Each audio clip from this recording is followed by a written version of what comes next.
Bonjour à tous et à toutes, chers adhérents de BHC. Il y a une dizaine d'années de cela aux États-Unis, un grand riche vient chez le gabaï de la synagogue et lui demande s'il peut venir être garant pour lui, pour un emprunt de 100 000 dollars qu'il doit prendre de la banque. Le gabaï était un peu étonné. Qu'est-ce qu'un grand riche comme ça a besoin de lui et pour une petite somme de rien du tout de 100 000 dollars? Bah, si on peut rendre service à quelqu'un, pourquoi pas? Il vient et il signe. Et le lendemain, dans tous les journaux de la région, on a parlé de ce riche qui a fait faillite et qui s'est enfui et que personne ne sait où il est et qui doit de l'argent à tout le monde. Et tout le monde était choqué et étonné comment c'est possible, mais le gabaï de la synagogue était le plus étonné et le plus choqué de tous, puisque lui, il sait que maintenant il est garant pour 100 000 dollars qu'il n'a pas.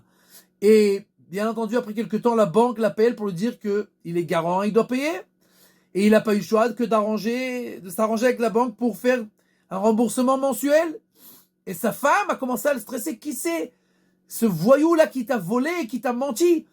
Et le gabaï, il a étudié le Chod Lashon, les lois de la médisance, et il sait qu'on a le droit de parler que si ça peut porter intérêt, si on peut avoir un profit de ça. Qu'est-ce que ça va changer que ma femme, elle sache qui c'est la personne qui m'a volé? Qu'est-ce que ça peut changer? Qu'est-ce que ça peut aider? Rien.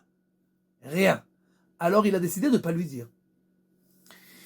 Après quelques années, ils ont été invités à un mariage en dehors des États-Unis. Et quand ils arrivent là-bas, tout d'un coup, la femme du gabaï, elle voit la femme du riche. Elle n'est pas au courant. Elle va, elle l'embrasse, elle l'enlace. On vous a langui, où vous êtes? Pourquoi vous êtes parti? Et la femme du riche était sidérée. Bien, elle était sûre à 100% que le mari avait raconté à sa femme. Et malgré cela, elle vient, elle l'embrasse, elle l'enlace, elle lui dit des mots comme ça. Elle était tout à fait étonnée.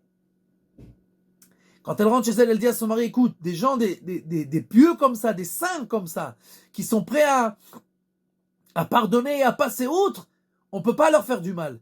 Vends quelque chose que tu as, quelque chose qui te reste, tu es obligé de leur rendre leur argent. Et effectivement, le lendemain, le gabaï voit dans son compte en banque un virement bancaire de 100 000 dollars. Shomer pivul shoneo, shomer mitzarot nafsho, celui qui garde sa bouche, il se protège.